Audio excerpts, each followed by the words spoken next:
Outro exemplo prático aí. Um bloco desliza sobre uma mesa em movimento retilíneo uniforme. Uma força F igual a 12 newtons foi necessária para tirá-la do repouso, né? Calcule o trabalho da força de atrito durante o deslocamento de 10 metros. Então a gente quer saber o quê? O trabalho da força de atrito. Lembrando que a força de atrito é o quê? Uma força sempre o quê? Oposta ao movimento, né? Então se a força F ali, o diagrama, a força F está no sentido, a força de atrito tem que estar no sentido contrário, né? Então de cara a gente vê que se a velocidade é constante, a gente tem o quê? Pela primeira lei de Newton, né? Que é um caso de inércia, está embutido no caso de inércia, então a força resultante é nula, né? Ou seja, a força F com que é puxado o bloco é igual à força de atrito, né? Então a gente vai ter a resultante F menos F força de atrito é igual a zero, né? Então a gente vai resolver, o trabalho vai ficar o quê? Trabalho igual a menos F de atrito, né, FAT, vezes a distância. Por que menos? Porque está no sentido contrário, né? Então vamos substituir os valores, né?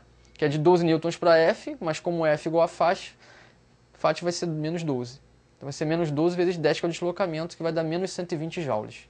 Então a gente vê que o trabalho da força de atrito é sempre um trabalho o quê? Resistente. Então a gente tem aí o primeiro esquema com um monte de informações para a gente, né? Então o trabalho de uma força ali pode ser o quê? Paralela ao deslocamento ou não paralela ao deslocamento. Então a gente tem um trabalho mesmo de sentido e tem sentido oposto, né? Quando é o mesmo sentido, a força do deslocamento, o trabalho é motor. Quando é de sentido oposto, o trabalho é resistente, né? E para uma força não paralela ao deslocamento também, né? A gente vai ver esses casos aí.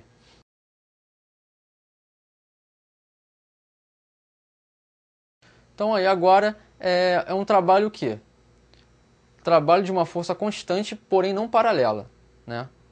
Não paralela ao deslocamento. Então a gente tem aí o diagrama, né? A força agora ela tem um ângulo com o que? O deslocamento. A gente está vendo aí o que? Duas forças, né? Sendo que a força que está paralela ao deslocamento é uma componente da força F que não está paralela, né? Ou seja, essa força aí vai ser decomposta numa força que está ali na mesma direção do deslocamento. Através de quê? Através desse ângulo θ aí, que a gente chama de um ângulo entre força e deslocamento. Então a gente vai ter F igual a D cosseno θ, né? Porque o cosseno desse ângulo vai dar pra gente, a força vezes o cosseno desse ângulo vai dar a componente na direção do deslocamento, né? Então é uma força constante, porém não paralela. Então vamos exemplificar agora com um exercício, né? Aplicar agora trabalho de uma força não paralela. Uma força F igual a 15 newtons atua sobre um bloco de 6 kg, né? Formando um ângulo θ igual a 60 graus com a horizontal, conforme o esquema abaixo. Então a gente tem a representação de um bloco de massa M aí, tem a força F que está fazendo um ângulo com deslocamento, né? Um ângulo θ. Letra A. Calcule o trabalho realizado pela força ao longo do deslocamento de 8 metros. Letra B. Qual é o trabalho da força peso e normal? E justifique a resposta. Então a gente tem ali, né, para poder calcular a componente, né, dessa força que está na direção do deslocamento, a gente tem que fazer o quê? Decompor a força, né? Então vai ficar de quê? A decomposição dessa força nesse eixo é F cosseno θ, né? Você vai substituir ali F cosseno θ vezes D, que é o deslocamento. Então o trabalho vai ser F vezes D cosseno θ. Então substituindo os valores aí da força de 15, cosseno de 60 e 8 deslocamento, a gente vai ter um trabalho realizado de 60 joules, né, dessa componente da força na direção do deslocamento. E a letra B, se a gente observar, a força de tração e a força normal são perpendiculares ao deslocamento, ou seja, eles estão num ângulo reto, né, de 90 graus.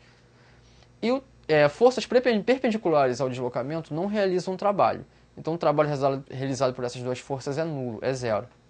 Então agora a gente tem aí, né, uma força constante, porém não paralela, né? A gente tem que ela é dada, né, com uma componente dessa força, né? E o trabalho pode ser o quê? No mesmo sentido, um trabalho motor no sentido oposto, um trabalho resistente, né? Onde o trabalho aí é em função da força vezes deslocamento.